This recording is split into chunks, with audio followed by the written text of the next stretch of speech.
अस्सलामुअलैकुम। फिर से आपका इस्तकबाल है हमारे चैनल पर एक नए टॉपिक के साथ, एक नए लेसन के साथ। तो चलिए शुरू करते हैं। आज का हमारा टॉपिक है the oak tree and the sugar cane. Oak tree मतलब बलूत का दरख्त जो बहुत मज़बूत होता है, जिसकी लकड़ी फर्नीचर बनाने के लिए इस्तेमाल होती है। एंड द शुगर केन मतलब गन्ना जो हम खाते हैं। वन डे, एक दिन, a proud oak tree pretended to sympathize with the sugar cane। मतलब वन डे मतलब एक दिन, अ प्राउड ओक ट्री एक मगरूर मुतकब्बिर बलूत का दरख्त, oak tree, pretended to sympathise. Pretend का मतलब होता है अपने आप को मतलब बनना, ज़ाहिर करना जैसा कि वो है नहीं, मगर अपने आप को बताना वैसा, तो उसे कहते हैं प्रिटेंड। प्रिटेंडेड टू सिंपैथाइज़ मतलब हमदर्दी जताना, हमदर्दी करना। तो विद द शुगर केन, तो उसने मतलब ओक ट्री ने शुगर केन से, गन्ने से हमदर्दी जताने का ज़ाहिर किया, बनाया अपने आप को। इट टोल्ड द केन, उसने गन्ने से कहा, इट्स सो सैड दैट, मतलब इतना बुरा है कि अ गस्ट ऑफ विंड मतलब हवा का झोंका, गस्ट ऑफ विंड मतलब हवा का झोंका, can make you bend your head.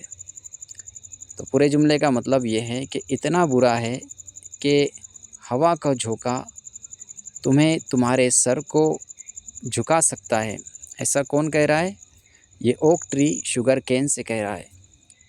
While I can stand tall and straight.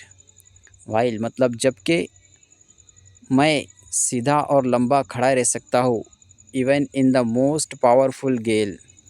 गेल का मतलब होता है तूफ़ान, आंधी, झोंका, ये तीन मतलब होते हैं इसके।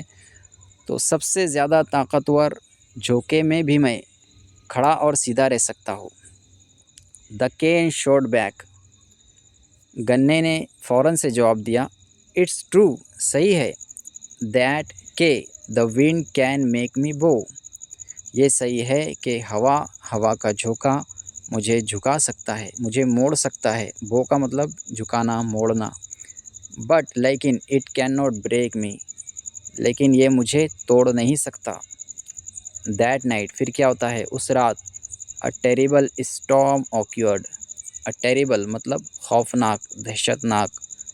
तो एक खौफनाक आंधी तूफ़ान, स्टॉर्म का मतलब आंधी तूफ़ान, एक खौफनाक तूफ़ान ऑक्योर वाक़ हुआ। ऑक्योर का मतलब वाक़ होना, पेश आना। व्हेन इट वाज़ ओवर, जब वो ख़त्म हुई, जो आंधी आई थी जब वो ख़त्म हुई, द ओक ट्री बलूत का दरख्त, was scene lying on the ground, तो बलूत का दरख्त ज़मीन पर पड़ा हुआ दिखाई दिया। इट्स रूट्स, उसकी जड़ें, अप इन द एयर, हवा में थी, उसकी जड़ें हवा में थी। But the sugar cane slowly straightened itself up, लेकिन गन्ने ने धीरे धीरे अपने आप को, खुद को सीधा किया। टू स्टैंड, खड़ा रहने के लिए।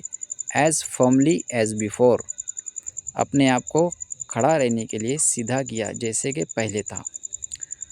तो इस सबक से हमें ये इबरत मिलती है कि इंसान में गुरूर, तकब्बुर नहीं होना चाहिए। इंसान में एक झुकाव, एक मैलान ज़रूर होना चाहिए, वरना हाल ये ओक ट्री की तरह हो सकता है। दोस्तों, ये वीडियो हमारी यहीं पर ख़त्म होती है। मिलेंगे अगले वीडियो में इसी तरह के एक टॉपिक के साथ।